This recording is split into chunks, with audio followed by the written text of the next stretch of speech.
Whenever I go to our conferences or workshops, I ask for a show of hands. How many of you communicators are on SharePoint or are planning to be on SharePoint? And it's amazing. 2/3 of the room raise their hand. But communicators are kind of lost on SharePoint too at the same time. How do I make this a great user experience instead of just an information dump? Well, today I've got an expert on SharePoint, Matt Morse from PointBridge Consulting. This is what you do. You have 60 consultants, I believe, that go into companies and deal with SharePoint. What is the answer to that question? How do I take SharePoint and make it more than just an information dump? I think the answer to your question, Mark, is that you don't do SharePoint.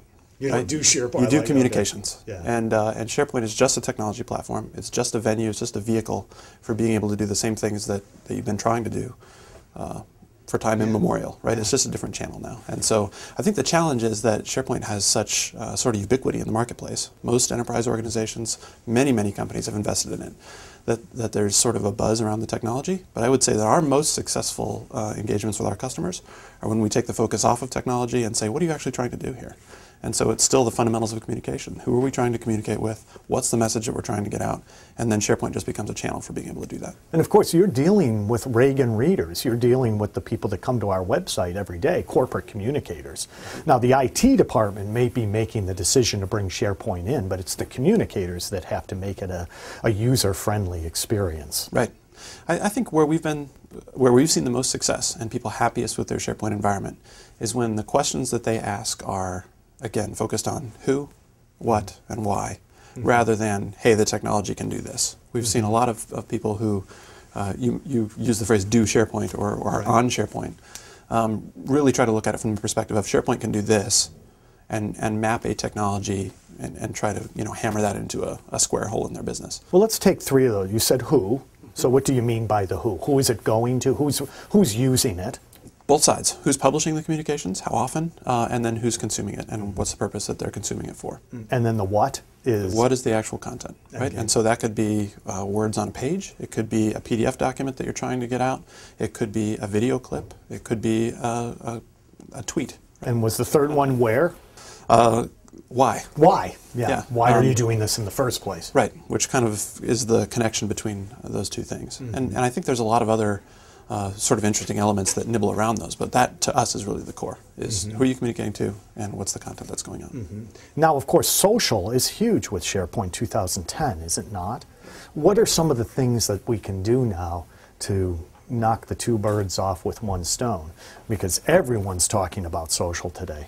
Yeah, social is, it's an exciting sort of evolution, I think, in the collaborative space. In the collaborative technology really served to kind of level the playing field. We're all contributors, we're going to collaborate, we're going to create content, etc. Social even goes further because it makes it more informal. Right? I think that was sort of the big, if you look at the evolution that happened in the internet space, we had blogging, which is somebody goes out and creates a big long dissertation and then we comment on it. And to now where you have Twitter and you're restricted to limiting your thoughts to a specific amount of characters. So I think the progression to social is almost the democratization of the entire conversation.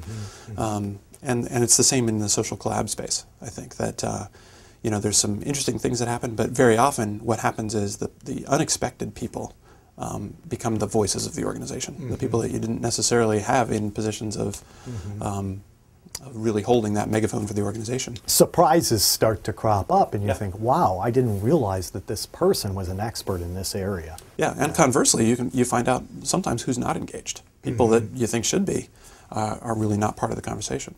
What is, you specialize, you're the practice leader for SharePoint at PointBridge. What do you think is drawing your customers to you more than anything else? Is it the social aspect of it, or is it just becoming a general intranet portal? There are really two key things that organizations are getting out of SharePoint that provide a glue for everything else that they might do inside the organization. Social is one of those, because social leverages the power of human relationships. The other is search. Search is the ability to just index all the content that we have so that I can find it. But what search is great if you know what you're looking for, and I'm going to go and I'm going to look for that document that I know I had 2 years ago. What social enables you to do is be exposed to things that you didn't know exist. Those are the things that you never find with a search engine, but that you can rely on a network of colleagues to be able to expose you to. Well, thank you for coming today. I appreciate it. Thanks, Mark.